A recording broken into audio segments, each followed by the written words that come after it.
ప్రస్తుత కాలంలో పల్లెటూర్ల వాళ్ళకే జబ్బులు ఎక్కువ వస్తున్నాయి. పట్టణాలే చాలా నయం. పట్టణాలలో ఇరుకు సందులు, మురికి వాసనలు, చిన్న చిన్న అరలు, చల్లటిగా లేక చెట్లు లేక, మురికి డ్రైనేజీలు.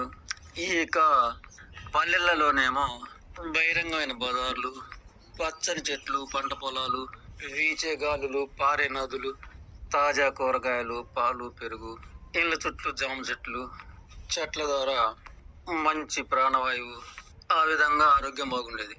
పట్టణాలలో కల్తీ పాలు, మురిగిన ఎండిపోయిన కూరగాయలు, ఆ విధంగా వారి ఆరోగ్యం కన్నా పల్లెటూరు ఆరోగ్యం బాగుండేది. కానీ ఇప్పుడు పల్లెటూరు వారికి జబ్బులు బాగా విస్తరిస్తున్నాయి. కారణం, పల్లెలలో వ్యవసాయ పంటలకి ఊర్ల చుట్టూ ఉన్న ప్రతి చేనుకి కూడాను విషపూరిత మందులు కొట్టడం వల్ల కనుక నలుదిక్కు నుంచి ఎటు నుంచి గాలి వచ్చిన విషపూరితమైన గాలి, పురుగు మందులే కాక కలుపు మందులు కూడాను.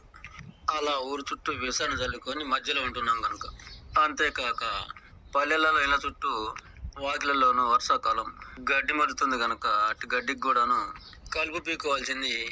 అలా కాక ఒకరి ఒకరు ఇళ్ళ చుట్టూ వాకిలలోనూ ఆ విషపూరితమైన గడ్డి మందులు కొట్టుకోవడం. ఆ విధంగా ఊరు చుట్టే కాక ఇళ్ళ చుట్టూ వాకిల్లో కూడాను విషపూరితమైన మందులు కొట్టుకోవడం వల్ల పవిత్రమైన పల్లెటూర్లు ఈ విధంగా విషపూరిత వాతావరణం వల్ల. అందుకని పట్టణాల వారి కన్నా పల్లెటూరు వారే చేతులారా విషపూరిత మందులు కొట్టుకొని అనారోగ్యాలను ఆహ్వానించుకుంటున్నాము. ఒకప్పుడు కూలోళ్ళను పిలిచి కలుపు తీసుకునేది.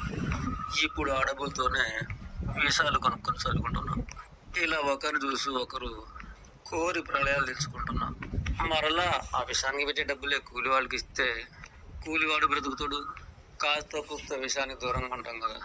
ఈ విధంగా ఆరోగ్యంగా ఉండవలసిన పల్లెటూరు వాళ్ళం చేతులారా అనారోగ్యాలు కొని తెచ్చుకుంటున్నాము.